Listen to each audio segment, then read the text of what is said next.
YouTube, thank you for tuning in to another one of my Airsoft reviews. Today we'll be reviewing one of my primaries, probably my favorite primary that I own. This is the KWA KM4 RIS. Alright, so we are going to be going over the accessories externally and internally that I've put in on this gun over the past few years that I've owned it. Alright, let's start at the back of the gun. This is a Magpul CTR stock. I got this from Airsoft Club for $89.99. Now, to put this on my gun, I needed to replace the nunchuck battery that it originally came with a LiPo battery because the nunchuck battery would not fit inside this stock. So just keep in mind, if you like the look of this stock and you're running a nunchuck battery, you may have to switch to a LiPo. I went from a TMI connection to a Dean's connection with my LiPo.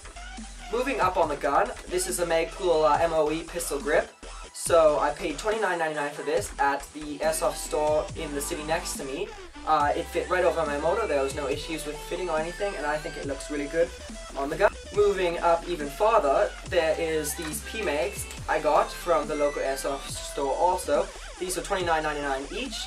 They have the dust cover on the bottom, which is really nice if I'm not using them. You can just throw that on the bottom. They fit in my gun perfect. Now, for the rear iron sight, this is a Magpul flip-up iron sight. It's the Mumbus type.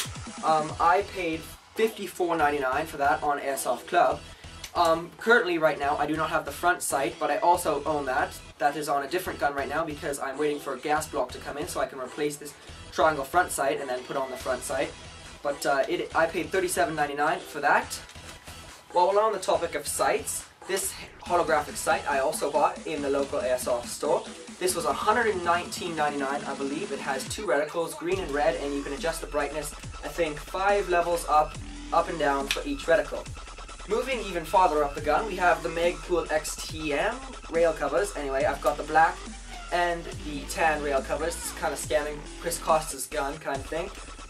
For a pack of 8, I believe, so yeah, a pack of 8 was $8.99, and so I had to buy 2 packs for the black and the tan.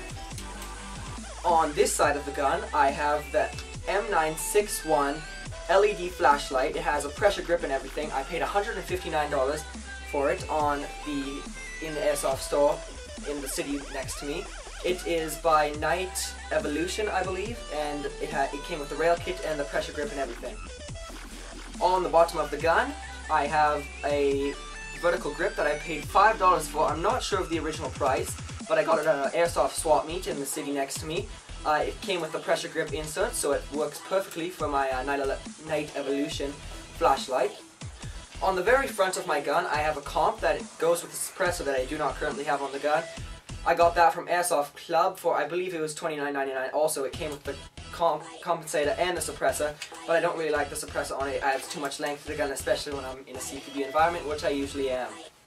And last but not least, the sling that is currently holding my gun to me. It was a $29.99 sling at the Army Surplus store in the city next to me, actually. It is a bungee sling and it's really great. The gun has never fallen off me or anything.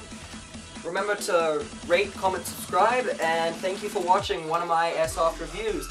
I've got a whole whack of guns more to review, so stay tuned and thank you very much for watching.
Reviews. I've got a lot more guns that I'm really ready to review. Remember to link, comment, subrig, friggin'